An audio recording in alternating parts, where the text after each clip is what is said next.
اللہ الرحمن الرحیم۔ مریض کے لیے اجر و ثواب۔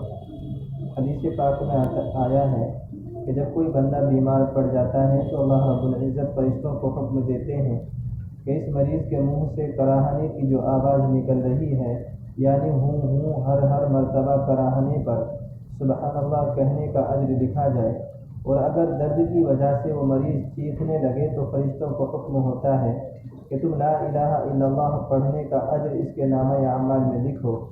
جب وہ مریض سانس لیتا ہے تو ہر سانس کے بدلے اللہ کے راستے میں صدقہ کرنے کا اجر اس کے نامہ اعمال میں لکھا جاتا ہے۔ جب وہ مریض بستر پر سوتا ہے تو بستر پر لیٹنے سے اس کو اس طرح اجر دیا جاتا ہے جس طرح کے مصلی کے اوپر کھڑے ہو کر تہجد پڑھنے والے کو اجر دیا جاتا ہے۔ اور جب وہ آدمی اپنی بیماری اور تکلیف کی وجہ کروٹ بدلتا ہے تو اس کو اللہ رب العزت کے راستے میں دشمن پر پلٹ کر حملے کرنے کا اجر دیا جاتا ہے۔ آیت کریمہ کی فضیلت۔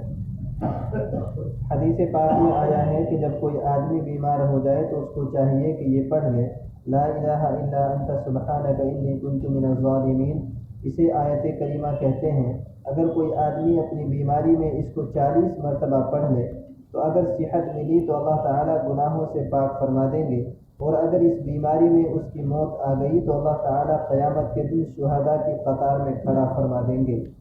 مریض مستجاب الدعوات ہوتا ہے۔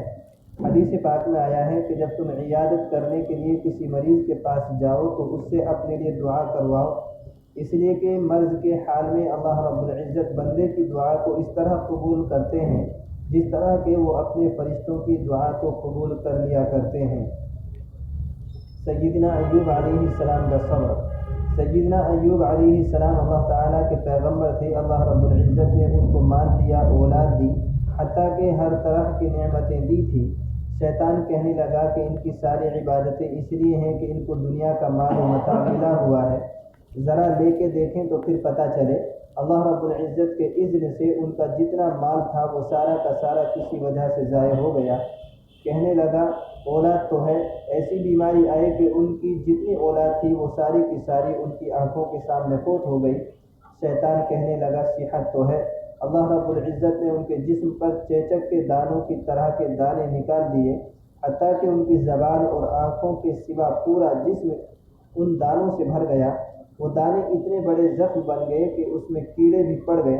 مفسرین نے لکھا ہے کہ اس بیماری میں 18 سال گزر گئے، اور ہر دن اللہ رب العزت کی طرف سے ان کے صبر کی وجہ سے ان کے درجات بلند ہوتے، زبان سے شکوہ اور شکایت کی کوئی بات نہ نکلتی، حتیٰ کہ اگر کوئی کیڑا جسم کے زخم سے گرتا تھا تو وہ اس کو بھی اٹھا کر واپس رکھ دیتے تھے کہ جب میرے جسم کو اللہ تعالیٰ نے تیری غذا بنایا تو نیچے کیوں گر رہا ہے۔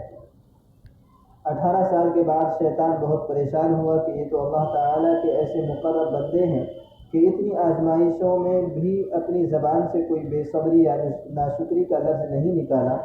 شیطان کو پریشان دیکھ کر اس کے چیلوں نے اس سے کہا کہ میاں تم نے جس طرح ان کے جد امجد کو بھول میں ڈالا تھا کیوں نہ ہم ان پر وہی آزمائیں۔ کہنے لگا ہاں۔ چنانچہ وہ ان کی بیوی کے پاس ایک حکیم اور طبیب کی شکل میں گیا اور کہنے لگا کہ دیکھو میں تمہیں ایک بات بتانے کے لیے آیا ہوں تاکہ تمہارے میاں کو صحت حاصل ہو جائے۔ وہ خوش ہوئی، ہر بیوی چاہتی ہے کہ خاوند کو صحت ملے۔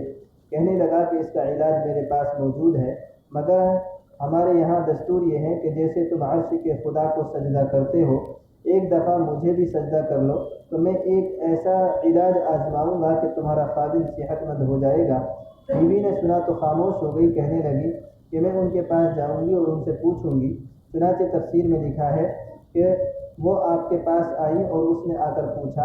حضرت ایوب علیہ السلام کو بڑا غصہ آیا اور فرمایا تو نے اسی وقت اس مردود کو کیوں نہ کہا کہ تو شیطان ہے؟ یہ کیوں کہا کہ میں پوچھ کر بتاؤں گی؟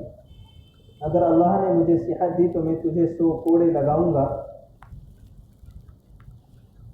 کہ تو نے ایمانی غیرت کا مظاہرہ کیوں نہ کیا اور ایسے شیطان مردود کو اسی وقت منہ پر جواب کیوں نہ دے مارا۔ آپ کا جواب سن کر شیطان اور نا امید ہو گیا، سوچنے لگا کہ 2-4 سال اور اسی طرح گزریں تو ہو سکتا ہے کہ یہ بیماری سے پریشان ہو جائے۔ ایک دن اس نے کیا سنا کہ حضرت ایوب علیہ السلام دعا مانگ رہے تھے کہ اے اللہ میری زندگی کا جو وقت گزرا وہ تو گزر گیا، جب یہ بیماری اور غم تیری ہی طرف سے ہے تو اگر آپ مجھے 100 سال کی زندگی بھی دیں گے تو میں 100 سال بھی اس حال میں آپ کو فراموش نہیں کروں گا۔ جب شیطان نے یہ سنا تو وہ کہنے لگا کہ واقعی یہ اللہ رب العزت کے وہ مقرب بندے ہیں کہ جن کے اوپر میرا کوئی داؤ نہیں چل سکتا۔ اللہ رب العزت نے پھر اپنے اس پیارے نبی صلی اللہ علیہ وسلم کو صحت دی۔ بیماری کی حالت میں بیوی کو کہا تھا کہ 100 کوڑے لگاؤں گا، لہٰذا اب بات بھی پوری کرنی تھی۔ اب اللہ رب العزت نے ان کی بیوی کے اوپر رحم کھایا اور حضرت ایوب علیہ السلام سے کہا کہ تم درخت کی چھوٹی چھوٹی پتلی پتلی ٹہنیاں مسمار کے برابر اکٹھی کر لو اور 100 کو باندھ کر اس کے جسم پر ایک مرتبہ مارو گے تو 100 کوڑے سمجھے جائیں گے۔ یہاں سے ایک بات نکلی کہ جب پروردگار عالم کسی بندے کی غلطی اور کوتاہی کو معاف کرنا چاہتے ہیں تو رب کریم اس کا راستہ خود بتا دیا کرتے ہیں۔ سیدنا ایوب علیہ السلام کے 3 انعامات۔ اللہ رب العزت نے سیدنا ایوب علیہ السلام کو فرمایا انا وجدناہ صابرا، ہم نے اسے صبر کرنے والا پایا، نعم العبد، میرا کیسا اچھا بندہ تھا، انہ اواب، وہ میری ہی طرف رجوع کرنے والا تھا۔ 3 باتیں کہیں اور ان کے 18 سال کی تکلیف کا حق ادا کر دیا۔